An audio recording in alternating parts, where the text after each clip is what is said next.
Hello guys, कैसे हो आप सब? आई होप आप सब बढ़िया होंगे। तो हम आज स्टार्ट कर रहे हैं एनसीईआरटी क्लास 11 बिजनेस स्टडीज़ का चैप्टर 7 सहकारी समितियाँ। तो मैं इससे फर्स्ट पार्ट में इसका मीनिंग और इसके विशेषताएं पढ़ा चुकी हूँ। तो आप जिसने अभी तक नहीं देखा है, जो नया आया इस वीडियो पे, वो जाकर देख सकता है। आज हम स्टार्ट करेंगे सहकारी समितियों के प्रकार, उसके लाभ और उसकी हानियाँ। ठीक है। तो हम इसे पढ़ चुके हैं कि सहकारी समिति क्या होता है। जो देख चुका है मेरा फर्स्ट पार्ट, उसको आई होप समझ आ गया होगा, उसको पता भी होगा कि इसमें सहकारी समिति का मतलब होता है साथ मिलकर कार्य करना, यानी एकजुट होकर मिलकर कोई काम करना। इसमें कुछ सदस्य, कुछ मेंबर्स होते हैं जो अपनी इच्छा से, अपनी मर्ज़ी से एक फ़र्म स्टार्ट करते हैं, और अगर वो चाहें तो उस फ़र्म को छोड़ भी सकते हैं। कोई उन पे बाध्य नहीं है, यानी कोई ज़बरदस्ती नहीं करेगा कि आप नहीं जा सकते। वो जब चाहे वो फ़र्म में आ सकते हैं और जब चाहे छोड़ सकते हैं। लेकिन जब वो उस फ़र्म को छोड़ना चाहेंगे तो कुछ नियम होते हैं जिन्हें वो फ़ॉलो करेंगे, और जब वो जाएँगे तो फ़र्म उन्हें जितनी उन्होंने पूँजी लगाई थी, उन्हें पूँजी वापस कर देते हैं। ठीक है? तो सहकारी समिति मतलब अपनी इच्छा से फ़र्म स्टार्ट करना।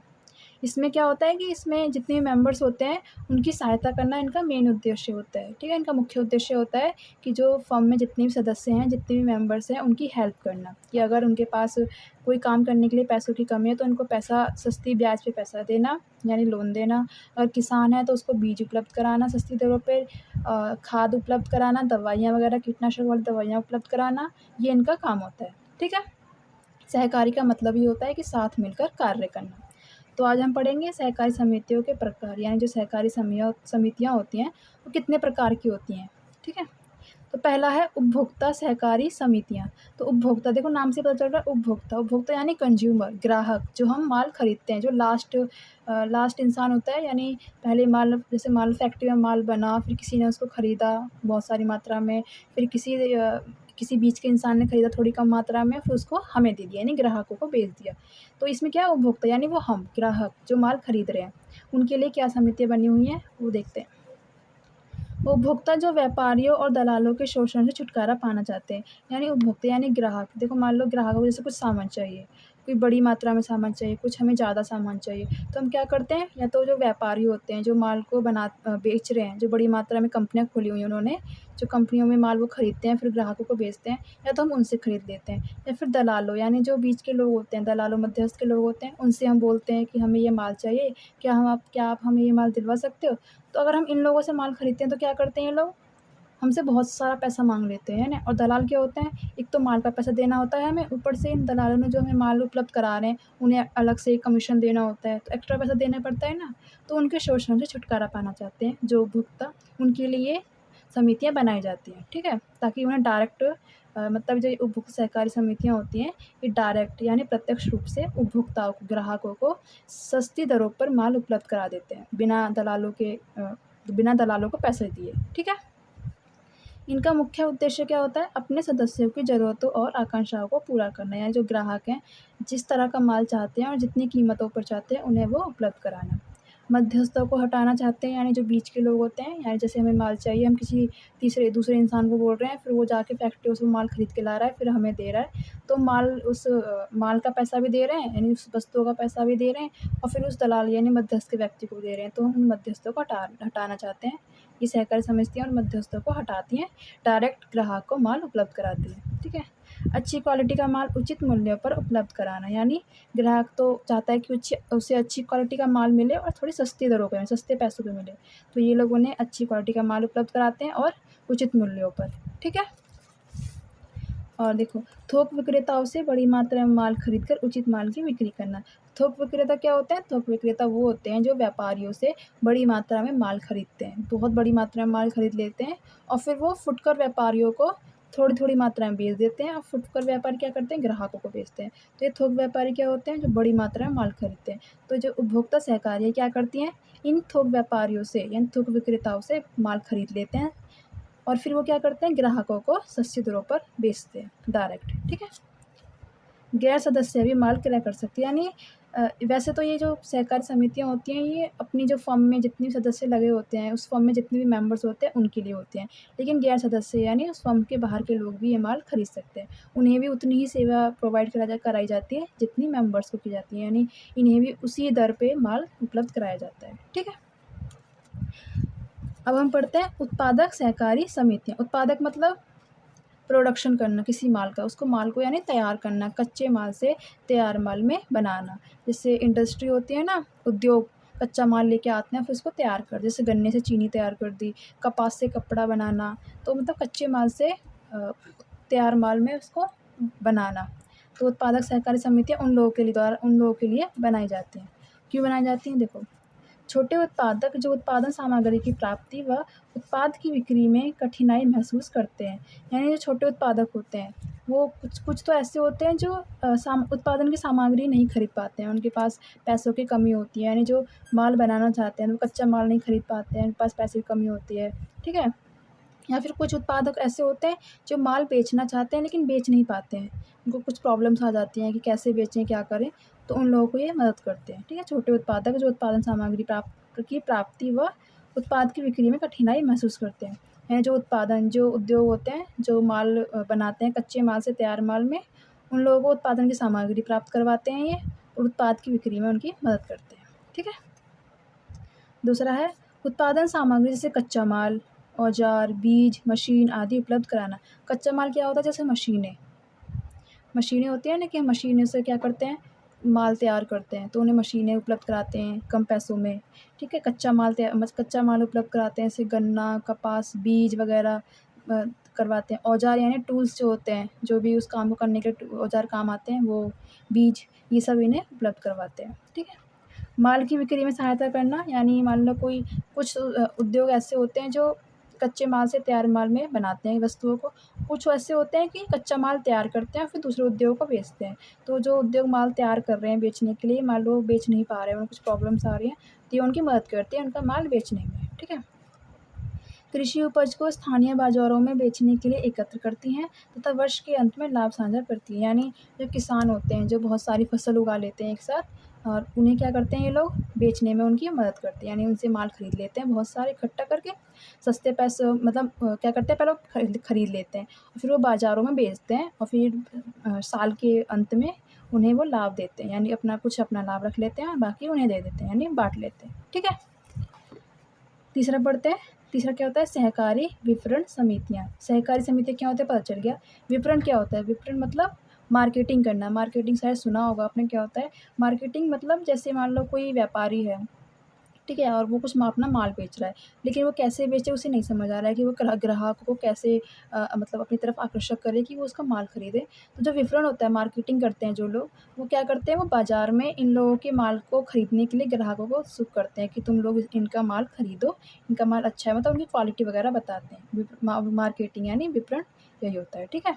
देखो, छोटे उत्पादक जो अपने उत्पादकों को अकेले उचित लाभ पर बेचने में कठिनाई महसूस करते हैं, तो मतलब जो छोटे उत्पादक होते हैं, यानी जो मतलब जिन्हें ज़्यादा जानकारी नहीं है कि कैसे माल बेचना है, क्या करना है, अकेले हैं वो, कि मतलब अगर कुछ लोग मान लो खरीदना चाहते हैं लेकिन वो महँगा सस्ता खरीद रहे हैं, उन्हें ज़्यादा लाभ की जगह हानि हो रही है, लॉस हो रहा है कि उन्होंने जितनी कीमत पे वो माल उगाया था उससे कम कीमत पे बेच रहा है, तो हानि हुई ना।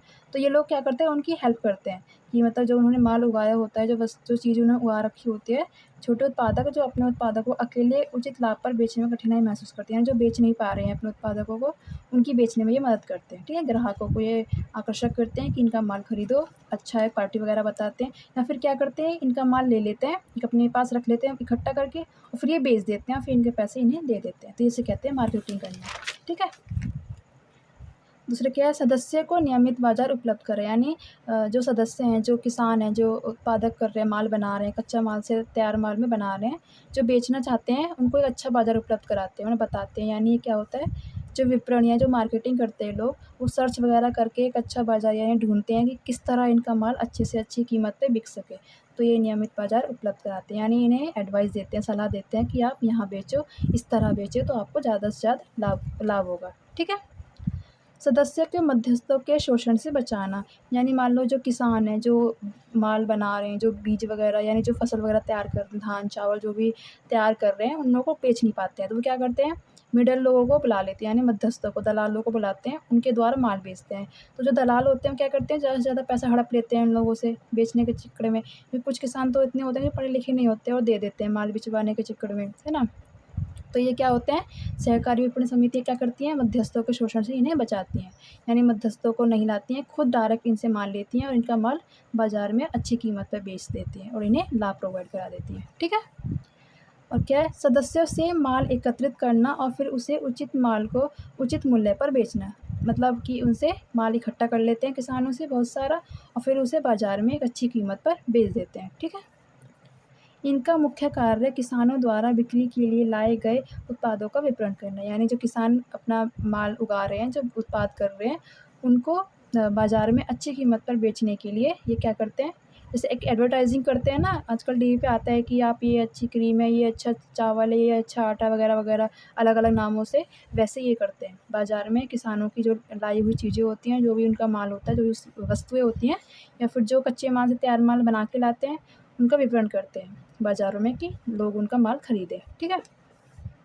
भविष्य में आने वाली कमी का ध्यान रखना, यानी ये सर्च वगैरह करते रहते हैं डेली, क्योंकि इनका काम ये होता है कि फ्यूचर में किस माल की कितनी प्राइस गिर रहा है, कि प्राइस बढ़ रहा है, ग्राहक किस चीज़ को खरीदने में ज़्यादा मतलब कि ज़्यादा अपनी वो दिखा रहा है कि मतलब ग्राहक किस चीज़ को ज़्यादा खरीद रहा है, किस चीज़ को कम खरीद रहा है, ये सब इन सारी बातों का ध्यान रखते हैं और फिर किसानों को ये सारी बातें बताते हैं कि आप इस चीज़ को या इस वस्तु को ज़्यादा उगाओ, किसान इस चीज़ कि ग्राहक इस चीज़ को ज़्यादा खरीद रहे हैं।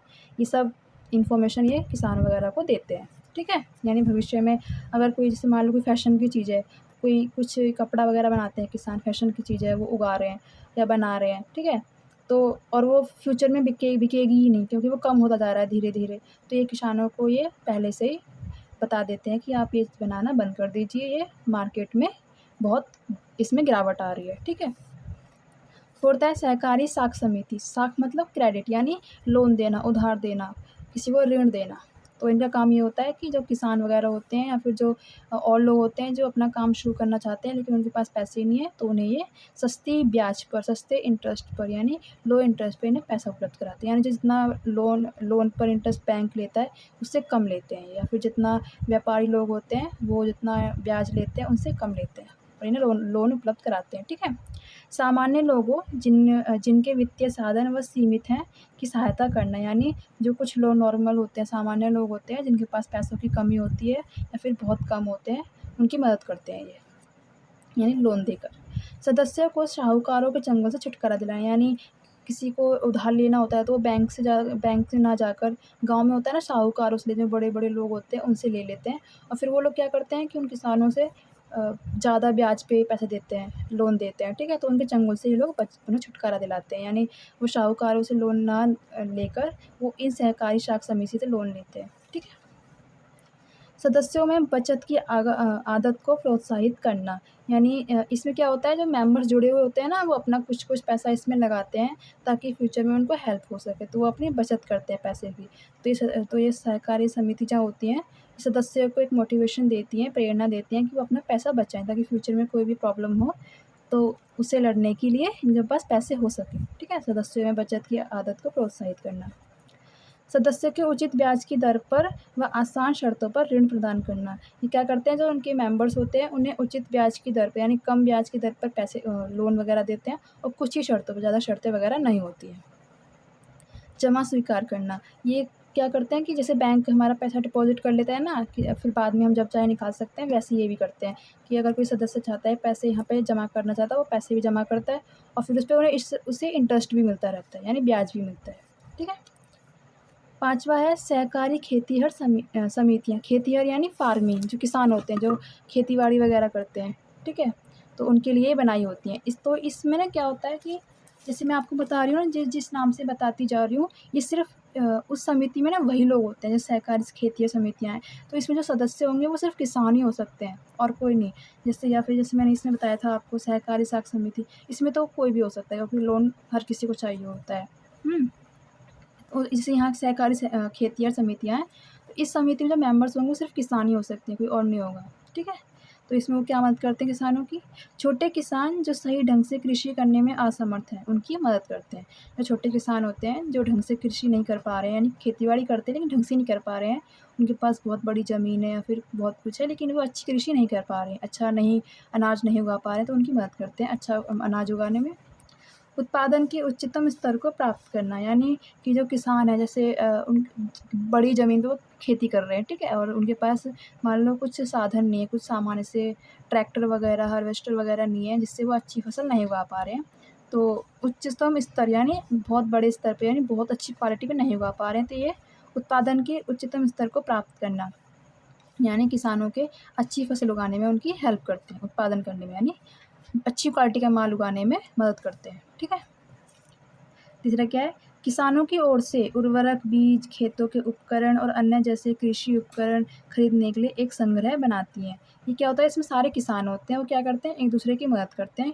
कैसे कि जो कुछ किसान हैं जिनके पास उर्वरक यानी कीटनाशक दवाइयाँ वगैरह होती हैं, बीज, खेती के उपकरण जैसे ट्रैक्टर वगैरह खेत जोतने के लिए ये सब, और अन्य जैसे कृषि उपकरण खरीदने के लिए एक संग्रह बनाती हैं, यानी एक दूसरे की मदद करती हैं कि जो किसान बीज नहीं खरीद पा रहा है उसको बीज खरीदने में हेल्प करती हैं, कीटनाशक दवाइयाँ वगैरह खरीदने में हेल्प करते हैं, खेत के कुछ उपकरण जैसे ट्रैक्टर वगैरह, हार्वेस्टर वगैरह खरीदने में उनकी हेल्प करते हैं, ठीक है? आधुनिक कृषि यंत्र उपलब्ध कराएँ, यानी जो न्यू टेक्निक्स आ रही हैं अब कि हम कि न्यू टेक्निक्स यानी उनको यूज़ करके अच्छी फसल उगा सकते हैं, वो सब उपलब्ध कराने में ये उनकी हेल्प करते हैं। उच्च क्वालिटी का बीज व खाद दिलवाना आदि, मतलब अच्छी क्वालिटी का बीज और खाद वगैरह दिलवाना, ठीक है? अब है लास्ट, सहकारी गृह समितियाँ। देखो सहकारी गृह समितियाँ, नाम से पता चल रहा है, गृह यानी हाउस, ठीक है?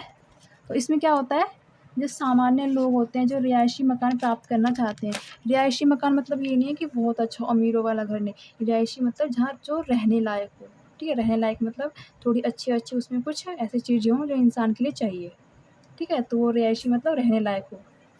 तो सामान्य लोग जो रिहायशी मकान प्राप्त करना चाहते हैं उनकी हेल्प करते हैं, एक अच्छा घर दिलवाने में, अच्छा फ्लैट दिलवाने में या ज़मीन दिलवाने में उनकी मदद करते हैं।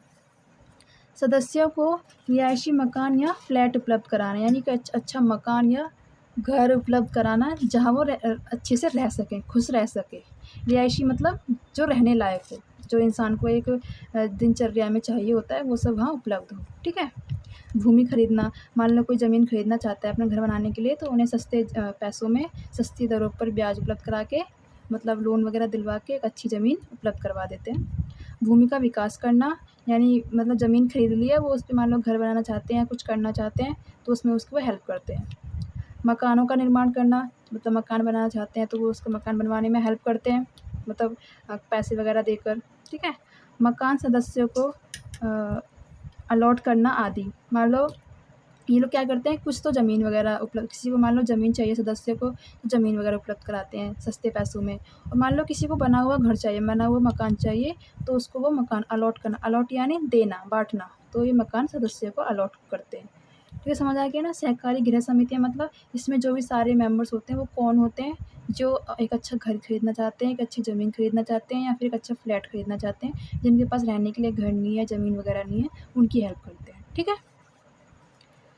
अब हमने पढ़ ली कि सहकारी समितियों के प्रकार क्या-क्या होती हैं, आई होप आपको समझ आ गई होंगी।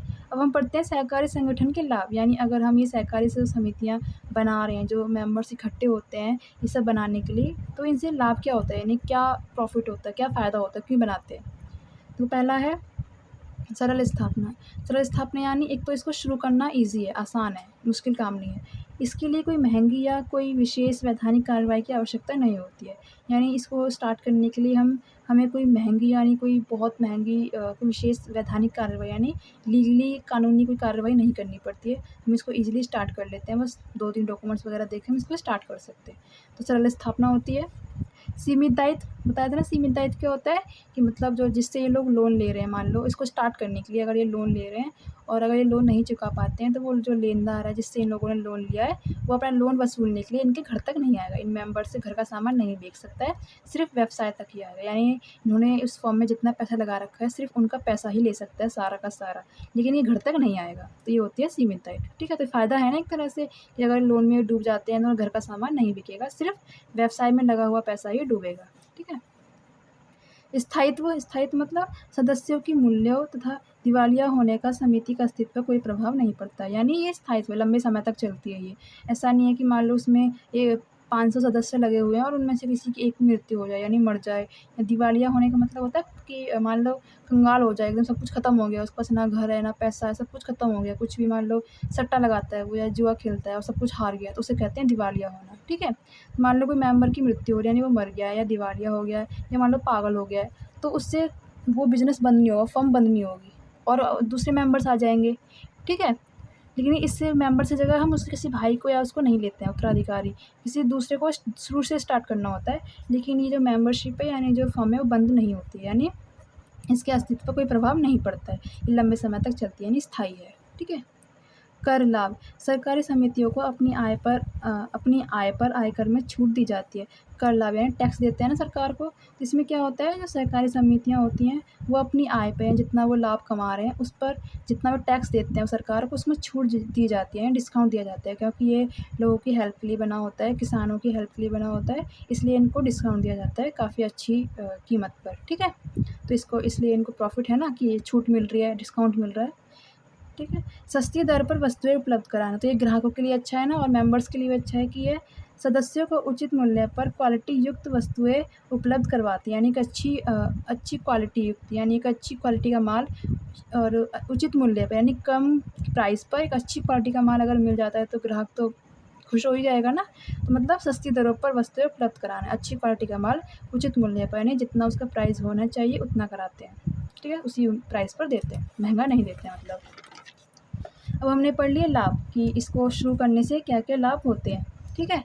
तो अगर किसी का लाभ है तो हानियाँ भी होती ही होती हैं। सीमाएँ मतलब हानियाँ, दोनों एक ही बात है, सीमाएँ या हानियाँ यानी लिमिटेशन। तो देखो पहला क्या है, पूंजी की कमी। सदस्य प्राय वित्तीय रूप से कमज़ोर होते हैं तथा सीमित क्षेत्र के रहने वाले होते हैं, इसलिए समिति में सीमित पूंजी ही लगा पाते हैं। यहाँ देखो ये क्यों बना होता है, ये बनाते ही इसलिए ताकि जिन लोगों के पास पैसों की कमी है उनकी हेल्प कर सके। तो इसमें जो मेंबर्स आते हैं वो उनके पास पैसों की कमी होती है, इसलिए तो वो आते हैं ना, क्योंकि वो गरीब होते हैं, फिर अपना काम नहीं कर पा रहे हैं, उनके पास पैसों की कमी है, सीमित साधन है, इसलिए तो वो आ रहे हैं, इस मेंबरशिप को ज्वाइन कर रहे हैं, यानी इस फर्म में सदस्य बन रहे हैं। तो पूंजी की कमी होती है क्योंकि इसमें ज़्यादातर ऐसे लोग आते हैं जो पैसे के रूप में यानी वित्तीय रूप से कमज़ोर होते हैं, जिनके पास पैसों की कमी होती है, इसलिए वो आते हैं। तो इसलिए तो ये एक तरह से हानि भी है, क्योंकि जो लोग आते हैं मेंबर्स बन रहे हैं इस फर्म के, वो वित्तीय रूप से कमज़ोर होते हैं, तो बहुत कम पैसे ला पाते हैं तथा सीमित क्षेत्र के रहने वाले होते हैं, यानी वो ज़्यादा बड़े शहर के रहने वाले नहीं होते, विदेशों से नहीं आते हैं, अपने देश या किसी एक शहर से यानी किसी एक राज्य से भी हो सकते हैं वो लोग सिर्फ। तो ज़्यादा लोग भी नहीं आ पाते हैं और ज़्यादा पैसा नहीं भी ला पाते हैं, इसलिए समिति में सीमित पूंजी ही लगा पाते हैं, यानी कम पैसा ही लगा पाते हैं, ठीक है। दूसरा क्या है, अकुशल संचालन या प्रबंधन यानी मैनेज करना, यानी अकुशल यानी अच्छे ढंग से नहीं हो पाता है। क्यों, सहकारी समितियों का प्रबंध स्वयं ही उनके सदस्य द्वारा किया जाता है, जो कि प्रबंध के ज्ञान के अभाव में समिति का संचालन प्रभावपूर्ण ढंग से नहीं कर पाते हैं।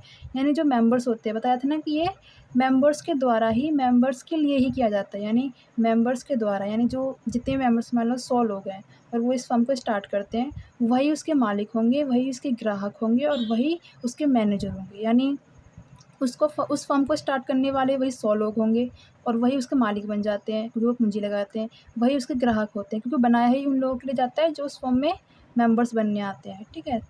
तो यानी मेंबर्स के लिए, मेंबर्स के द्वारा ही मैनेज किया जाता है।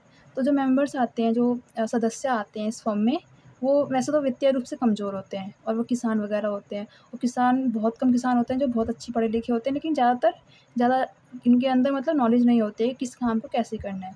मान लो खेती-बाड़ी के बारे में नॉलेज है, लेकिन एक फ़र्म को कैसे चलाना है इसके बारे में इतनी नॉलेज नहीं होती है।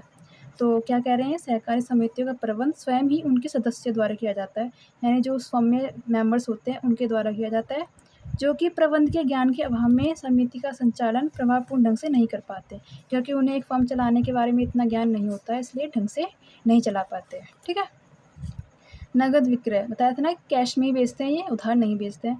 नगद विक्रय के कारण जो लोग गरीब होते हैं उन्हें उधार की ज़रूरत होती है, इसलिए वे व्यवसाय के चंगुल में फँस जाते हैं, यानी ये लोग ज़्यादातर कैश में करते हैं, उधार नहीं बेचते हैं माल। मान लो कुछ ऐसे लोग हैं, गरीब हैं, जो नहीं दे पा रहे हैं इतना पैसा, तो मतलब नगद में नहीं खरीद पा रहे हैं और उन्हें उधार चाहिए वो माल। तो क्या करते हैं, वो व्यवसाय के चंगुल में फिर फँस ही जाते हैं, क्योंकि व्यवसाय तो चाहते हैं कि लोग उनसे उधार खरीदें और फिर बाद में वो मतलब ज़्यादा ब्याज दर लेके उनसे पैसा वसूल लें। तो ये लोग क्या होते हैं, समितियाँ नकद ही देती हैं, उधार बहुत कम देती हैं। तो जो लोग गरीब होते हैं, जो उधार खरीदना चाहते हैं, वो व्यवसाय के चंगुल में फँस जाते हैं। इसलिए ये एक तरह से हानि है उन मेंबर्स के लिए। अब लास्ट है प्रेरणा की कमी यानी मोटिवेशन की कमी। सहकारी संगठन एक जनसमूह की सामूहिक संस्था होने के कारण कोई भी सदस्य इसके कार्यों में व्यक्तिगत रुचि नहीं लेता है। यानी सामूहिक संस्था होने का मतलब ये सब बहुत सारे लोग होते हैं, यानी मतलब 100, 200, 300, 400, 1000 कितनी भी हो सकते हैं, बहुत बड़ा ग्रुप होता है, ठीक है। तो कोई भी सदस्य इसके कार्यों में व्यक्तिगत रुचि नहीं लेता है, यानी ये नहीं सोचता है कि मैं इस काम को बहुत अच्छे ढंग से करूँ, क्योंकि वो लोग सोचते हैं कि इतने सारे लोग हैं, कोई और कर लेगा मेरी जगह, मैं ही क्यों करूँ, वो ये सोचते हैं। व्यक्तिगत प्रेरणा के अभाव में सभी ये सोचकर चुप बैठ जाते हैं कि ये कार्य वे ही क्यों करें। अतः जिस उद्देश्य के लिए इनकी स्थापना होती है वह कार्य पूरा नहीं हो पाता है और इसी वजह से सदस्यों के मध्य झगड़ा उत्पन्न हो जाता है। मतलब समझ आया ना क्या कहा कि जो ये संगठन यानी जो ये सहकारी समितियाँ बहुत सारे लोगों के द्वारा बनाई जाती हैं। इसमें जो सदस्य होते हैं, जो मेंबर्स होते हैं, बहुत बड़ी तादाद में होते हैं। 100, 200, 300, 400 या 1000, 2000 भी हो सकते हैं। मतलब एक ग्रुप होता है बहुत बड़ा। तो कोई एक अकेला व्यक्ति ये नहीं सोचता है कि मैं ही ये कार्य क्यों करूँ, वो ये सोचते हैं कि मैं अकेला क्यों करूँ, और भी लोग हैं वो कर लेंगे, तो ये सोच कर ना बैठ जाते हैं कि मेरी जगह कोई और कर लेगा। यानी वो इसमें ना झगड़ा करने लगते हैं फिर कि वो कहता है कि तू कर, वो कहता है कि तू कर। तो इस वजह से क्या होता है, वो सहयोग नहीं कर पाते हैं एक-दूसरे की, मोटिवेशन नहीं मिल पाता है, ठीक है? तो इस वजह से ये प्रेरणा की कमी के कारण वो फ़र्म एक अच्छे से ढंग से नहीं चल पाती है और झगड़ा उत्पन्न हो जाता है इन लोगों के बीच में। क्योंकि मान लो कोई अगर नहीं काम कर रहा है तो बोलेगा कि क्यों नहीं कर रहा है, वो बोलता है कि मैं क्यों करूँ, तुम करो। तो इस वजह से झगड़ा भी होता है। तो एक झगड़ा यानी झगड़ा भी एक कमी हो सकती है। आप लिख सकते हो कि झगड़ा, जैसे 5th पॉइंट लिख सकते हो झगड़ा। झगड़ा क्यों होता है? क्योंकि ये सामूहिक रूप से संस्था होने के कारण कोई भी सदस्य व्यक्तिगत रूप से कार्य नहीं करना चाहता है, इस वजह से इनमें झगड़ा उत्पन्न हो जाता है। ठीक है? आई होप आपको समझ आ गया होगा अच्छे से। अगर आपको मेरा समझाया हुआ समझ आ रहा है तो आप मेरे चैनल को सब्सक्राइब कर सकते हैं, ताकि आगे मैं जितनी भी वीडियोज़ बनाऊँगी वो आपको ईज़िली मिल सके। और अगर आपको मेरा वीडियो अच्छा लग रहा है तो मेरी वीडियो को लाइक करें। और आपको कोई डाउट है, कुछ भी बोलना है, कुछ भी बताना चाहते हो, कुछ पूछना चाहते हो तो कमेंट कर सकते हो। मैं आपके कमेंट का रिप्लाई ज़रूर करूँगी। Okay, thank you.